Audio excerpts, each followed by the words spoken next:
পেঁচার গোসা, কাকলি ভট্টাচার্য। পেঁচা হঠাৎ বসল বেঁকে, যাবে না সে মর্তে। মায়ের ডাকেও রইল বসে চুপটি করে গর্তে। গর্ত থেকে আদর করে কোলে মা নেন তুলে। হেসে বলেন, মনের কথা বল না আমায় খুলে। পেঁচা বলে, এই নামে আর দেব না মা সাড়া। আর কোনো নাম পাওনি খুঁজে পেঁচা নামটি ছাড়া?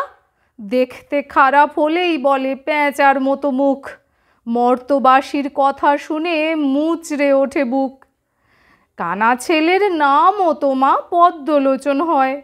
পেঁচা নামের জন্য লোকে নানা কথা কয়। নামটি আমার বদলে দিলেই যাব তোমার সাথে, নচেত আমি ডাকলেও আর বের হব না রাতে।